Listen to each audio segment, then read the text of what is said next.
Pertama-tamanya dan selama-lamanya kita rafa'kan syukur kehadrat Allah Subhanahu wa taala kerana kita dipilih untuk memilih duduk dalam kedudukan yang terpilih. Allah Taala telah mengiradahkan kepada kita dipilih akan kita diberikan iman dan Islam. Dan dengan iradah Allah Subhanahu wa taala kita menggunakan nilai takwa untuk memilih duduk dalam keadaan berada dalam majlis ilmu yang mana ia merupakan majlis yang terpilih di antara majlis-majlis yang Allah Ta'ala persiapkan kepada seluruh hamba-Nya di muka bumi. Maka bersyukurlah kehadrat Allah Subhanahu wa taala kerana kita adalah golongan Islam Melayu yang benar-benar Melayu di hadapan Allah Subhanahu wa taala. Baik. Bermula kalam membuka gelanggang, saya mulakan dengan takrifan yang selalu kita kongsikan, yang kita sampaikan, apa yang dikaitkan bersama dengan perkataan Melayu dan Islam. Adapun pelbagai banyak penerangan dan juga penjelasan berkenaan dengan Melayu.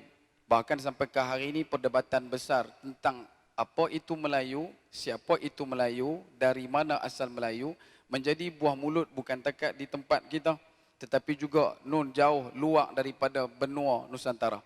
Bahkan sampai ke hari ini tuan-tuan, sedar atau tidak sedar, bahasa Melayu merupakan bahasa yang dipertuturkan lebih daripada 280 juta manusia di dunia. Menduduki tempat ke-6 daripada 10 bahasa utama, bahasa Melayu bahasa yang ke-6. Dan perkara ini adalah tidak menjadi satu kepelikan bagi orang Melayu sekiranya dia kenal dan dia faham erti jati diri negerinya, negaranya, tumpah tanah setianya kepada Allah Subhanahu wa taala dan juga apa takrifan Melayu dalam hidup. Sebab itu bila sebut berkenaan dengan Melayu yang tak rasa kemegahan, keterbilangan dan kegemilangan yang cuma Melayu. Dan ini yang menjadikan satu kebaikan kepada golongan di luar sana untuk terus menjadikan Melayu ini sebagai tikus putih yang tidak faham kekuatan dirinya dan senantiasa berada dalam keadaan perangkap yang duduk di dalam keadaan senantiasa diberikan umpan-umpan dan dedak-dedak yang menjauhkan kita daripada jati diri bangsa yang sebenar. Baik.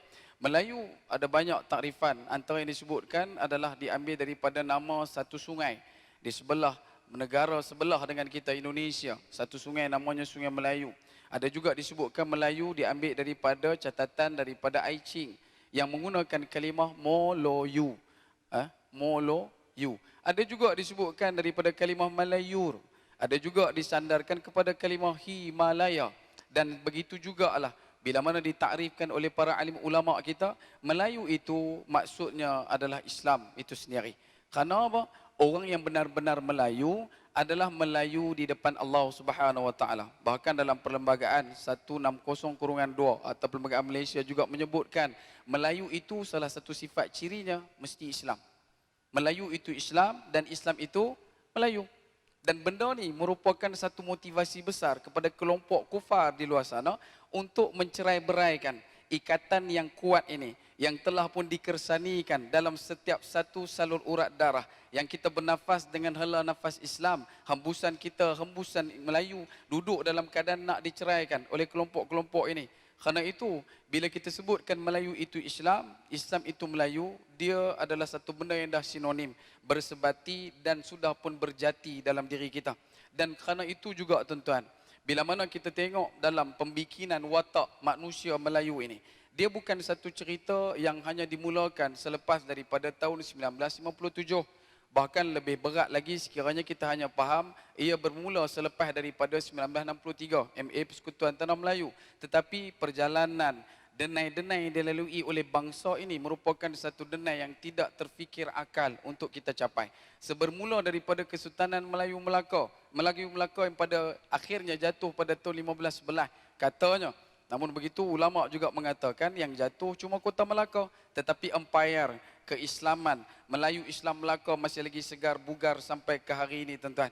Begitu juga berkenaan dengan Kesultanan Islam Kedah yang disebutkan dalam tarikh bermula daripada tahun 1136, rentetan daripada kisahnya Merong Mahawangsa yang senantiasa menggegarkan dan menggetarkan dunia Eropah, begitu juga dunia Asia. Dan bila mana sebut berkenaan dengan Melayu, ya kita berdiri pada titik yang benar.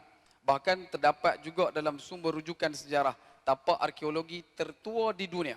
Bukan takat tertua di Asia Tenggara, bukan takat tertua di Asia, bahkan mengalahkan segala tamadun bangsa Rom dan Parsi seawal-awal usia pembabitan mereka dalam ketamadunan. Muncul satu tamadun besar dunia yang dikenali sebagai Sungai Batu. Pernah dengar benda ni?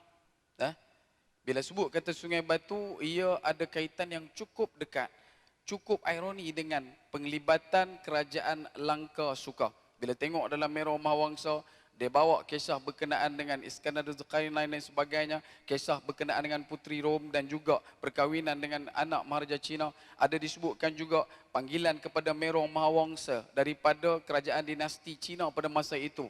Disebut dengan sebagai Merah Mahawangsa De. Ada juga disebutkan dalam catatan. Dan benda ini adalah well known di luar negara. Semua dah ketahui.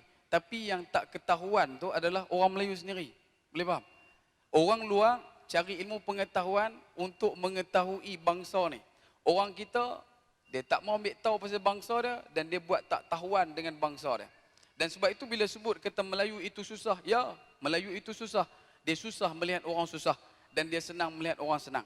Yang Melayu itu adalah orang yang bodoh. Ya bodoh. Bodoh dalam melakukan maksiat. Tetapi pandai dalam melakukan taat. Ya manusia Melayu itu adalah malas. Malas dalam keadaan mendekatkan diri dia kepada neraka. Tetapi merintis jalan menuju syurga Allah Subhanahu Wa Taala. Justru bila mana kita nak sifatkan Melayu dan Islam adalah satu perkara yang tidak mampu untuk kita pisah leraikan. Dan ketahuilah tuan-tuan, bila mana sebut berkenaan dengan Melayu Islam, di dunia sekarang ini, bila kita sebut tentang Arab, sudah ada Arab yang tidak Islam. Minta maaf cakap. Bila sebut berkenaan dengan Turki, bangsa Turki dulu gah dengan kekuatan mereka yang dikenali pada zaman Empire Uthmaniyah.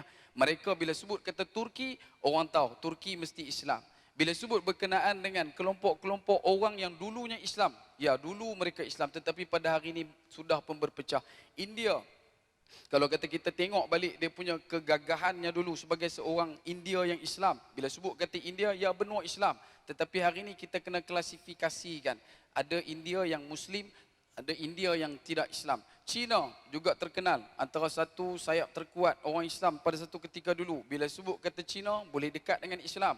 Tetapi pada hari ini tidak lagi. Hanya tertinggal di situ adalah Uyghur. Ada dekat situ cuma East Turkistan. Dan bila masa hari ini, pada tahun 2020, tahun 1441 Hijrah, berdiri satu bangsa yang namanya Melayu.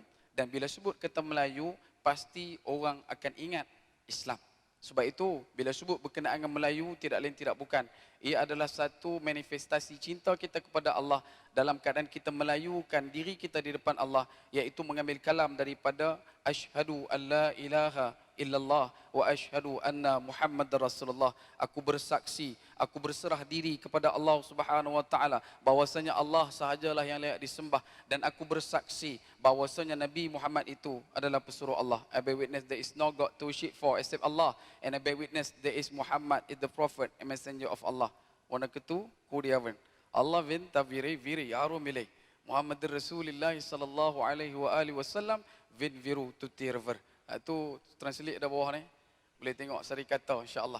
Sebab itu tuan-tuan, dalam permulaan gelanggang ini kita cuma mulakan, saya cuma picisan di tebing-tebing kebaikan yang ada di sebelah saya, dan bila mana kita boleh rapatkan ukhuwah kita, insya-Allah dalam tujuan kita pada malam ini untuk membawakan bukan rasa bangga, yang kita nak sampaikan kepada tuan-tuan bukan rasa juah, takbur ataupun ujub, tetapi satu refleksi pada kegagalan kita mengenal bangsa yang akhirnya menyebabkan kita pada hari ini menjadi bangsa yang dimangsa.